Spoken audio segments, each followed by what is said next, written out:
এই মুহূর্তে মুখ্যমন্ত্রী মমতা বন্দ্যোপাধ্যায় বারাসত লোকসভা কেন্দ্রের তৃণমূল প্রার্থী কাকলি ঘোষ দস্তিদারের সমর্থনে সল্টলেক এলাকায় রোড শো করছেন, হাঁটছেন, পদযাত্রা করছেন মুখ্যমন্ত্রী।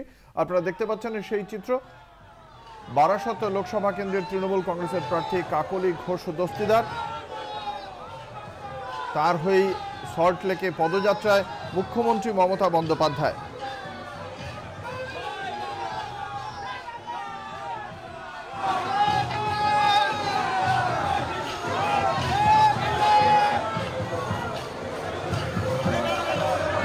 কাকলি ঘোষ দস্তিদারের বিরুদ্ধে বিজেপি প্রার্থী স্বপন মজুমদার, অন্যদিকে ফরওয়ার্ড ব্লকের প্রার্থী প্রবীর ঘোষ।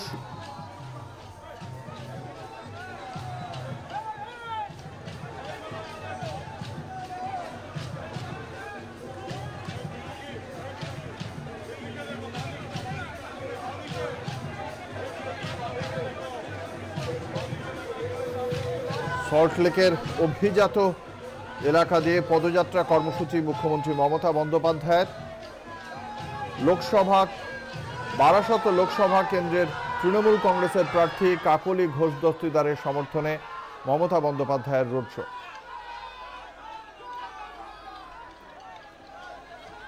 রাস্তার দুধারে বহু মানুষ মুখ্যমন্ত্রীকে কাছ থেকে দেখার জন্য দাঁড়িয়ে রয়েছেন, অভিবাদন জানাচ্ছেন মুখ্যমন্ত্রী তাঁদেরও। মুখ্যমন্ত্রীর পেছনেই রয়েছেন বারাসত লোকসভা কেন্দ্রের প্রার্থী কাকলি ঘোষ দস্তিদার।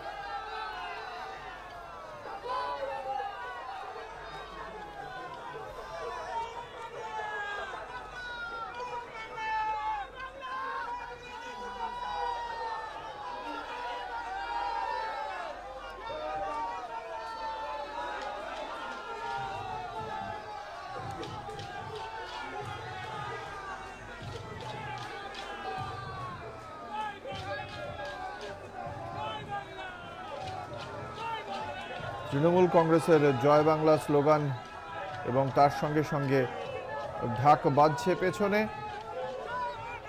বহু মানুষ রাস্তার দুধারে দাঁড়িয়ে রয়েছেন মুখ্যমন্ত্রীকে চোখের দেখা দেখবেন বলে, এবং তাদের উদ্দেশ্যে হাত নাড়তে নাড়তেই দুদিকে দাঁড়িয়ে থাকা অপেক্ষারত মানুষের দিকে হাত নাড়তে নাড়তে এগিয়ে চলেছেন মুখ্যমন্ত্রী মমতা বন্দ্যোপাধ্যায়। তার পেছনেই রয়েছেন বারাসতের তৃণমূল কংগ্রেসের প্রার্থী কাকলি ঘোষ দস্তিদার।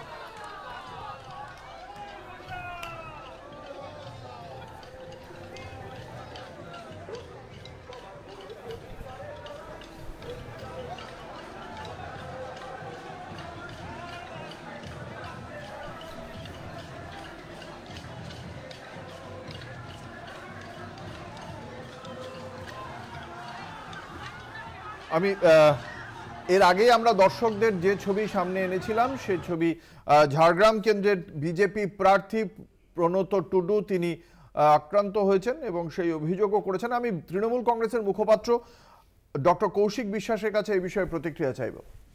দেখুন, আমাদের কাছে প্রথমে দলীয় সূত্রে একটি খবর এসছে যে সেটা হচ্ছে প্রণত টুডুর, যিনি নিরাপত্তা রক্ষী ছিলেন, কেন্দ্রীয় বাহিনীর জওয়ান, তার সঙ্গে ওই গ্রামের কিছু মহিলার সম্ভবত একটা বাদানুবাদ বা তীব্র বচসা হয়।